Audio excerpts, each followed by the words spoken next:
Good evening, and welcome to Pakistan Today News from our London studio. I'm Victoria Lane.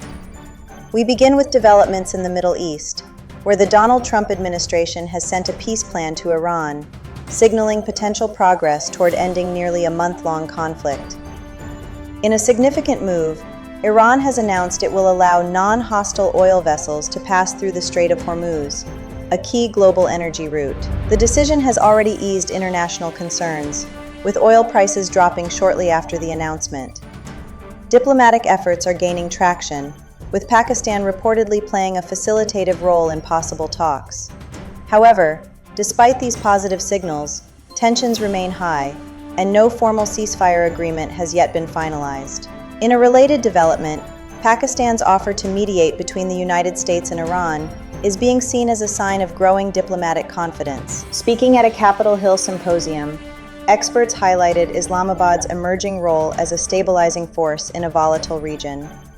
They pointed to Pakistan's strategic location, large population, and expanding global connections as key strengths. Analysts also stressed the importance of shifting Pakistan-US relations beyond traditional security cooperation toward trade, investment, and broader economic engagement. Structural reforms within Pakistan were also identified as essential for attracting foreign investment and ensuring long-term stability in bilateral ties. Pakistan has now formally offered to host crucial talks between Washington and Tehran.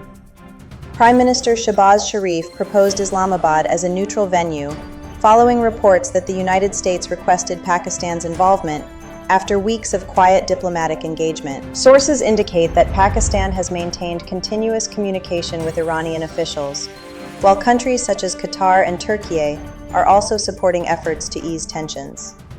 However, participation from both sides has yet to be officially confirmed. For more on this, we go to our Islamabad correspondent, Sarah William. Thank you, Victoria. Here in Islamabad, officials are cautiously optimistic about Pakistan's role in facilitating dialogue between the United States and Iran. Government sources say back-channel diplomacy has intensified in recent weeks, with Pakistan acting as a bridge between both sides. Analysts believe hosting such talks would significantly elevate Pakistan's global diplomatic standing. However, challenges remain, particularly in securing formal commitments from Washington and Tehran. For now, Islamabad continues its efforts to bring both parties to the negotiating table. Thank you, Sarah, for that update. Meanwhile, Pakistan has joined 7 members of the United Nations Security Council in strongly opposing Israeli settlements and any annexation of Palestinian territory. Speaking at a joint statement in New York, participating nations warned that forced displacement of Palestinians violates international law and undermines peace efforts.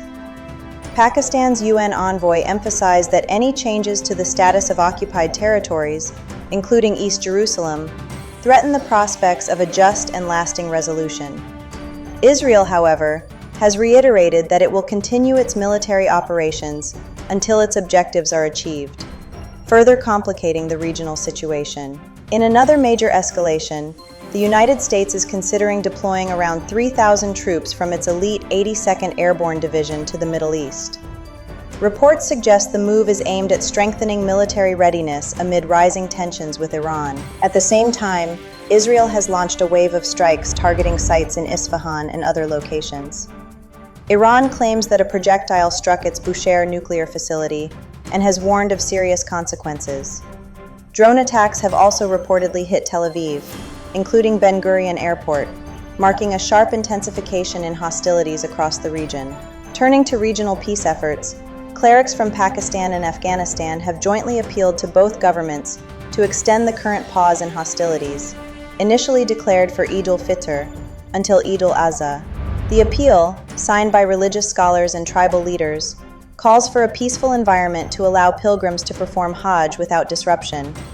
It also urges both nations to pursue diplomatic and social initiatives to foster long-term harmony between Islamabad and Kabul. And finally, in a domestic update, Federal Railways Minister Hanif Abbasi has said that a combination of mechanical faults and human error likely caused the derailment of the Karachi-bound Tezgam Express near Lodran last night. 26 passengers were injured, one of them critically, but no fatalities were reported due to swift rescue operations. The minister acknowledged the challenges posed by an aging railway fleet, noting that many coaches are decades old and in need of urgent maintenance. An inquiry has now been ordered to determine the exact cause of the incident. That's all for now. You're watching Pakistan Today News. I'm Victoria Lane.